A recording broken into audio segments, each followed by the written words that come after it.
Ipinatulfo ng kanyang kasambahay ang aktor na si Nico Natividad dahil sa mapanira raw nitong Facebook post. Pero nang magkaungkatan, lumutang ang plot twist. Ang yaya pala, bumali ng 44,000 pesos tsaka biglang hindi na makontak. Ang buong detalye sa Express Report na ito.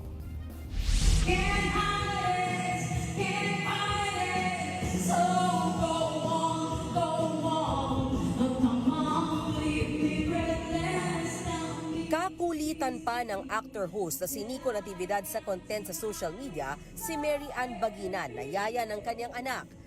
Kaya naman hindi raw akalain ni Nico na aabot sila sa pagpapatulfo.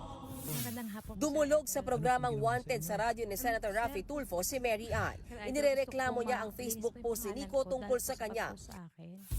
Sa nasabing post, ipinakita ni Nico ang screenshot ng account ni Mary Ann. Sinabi niyang hindi na raw konektado sa kanila si Mary Ann. Bumali o nag-advance daw ng 4 na buwang sweldo si Mary Ann.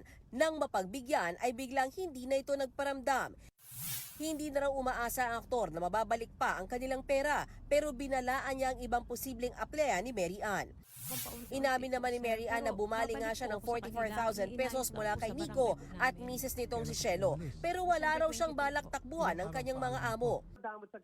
Ayon naman kay Nico, nag-abiso naman sa kanila si Mary Ann na babalik ito, pero kalaunan ay hindi na raw ito makontak. Hindi sumasagot sa mga tawag at nag-seen lang sa mga message. Sabi niya, nasa van na siya, nakabiyahe na pa Cubao. Nakabangga daw yung sinasakyan yung van. So sabi ko, sendan mo ako ng screenshot kasi kailangan ko malaman eh. Cargo kita eh. Ayun, doon niya na binanggit na may death threat na nga ako, sunod-sunod problema ko at hindi na nagparamdam. Paliwanag naman ni Mary Ann, inagaw raw ng kapitan ng kanilang barangay ang kanyang cellphone. Iniimbestigahan kasi siya dahil nauugnay ang kanyang mister sa illegal na droga. Pero nakita mo yung mensahe nila. Hindi ko po talaga nabasa as in po.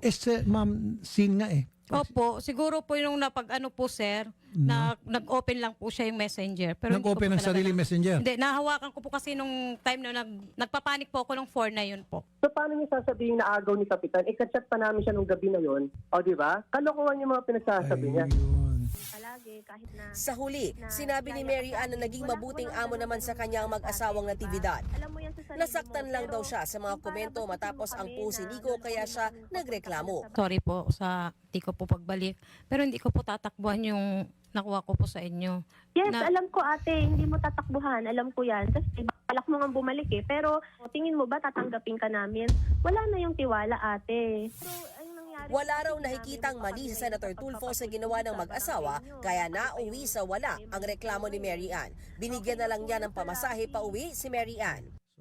Nagbabalita mula sa Frontline, Mean Los Baños, News 5. Mga kapatid, Ruth Cabalco, para sa mabilis na pasada ng mga balitang dapat niyong malaman, mag-follow at mag-subscribe sa social media pages ng News 5.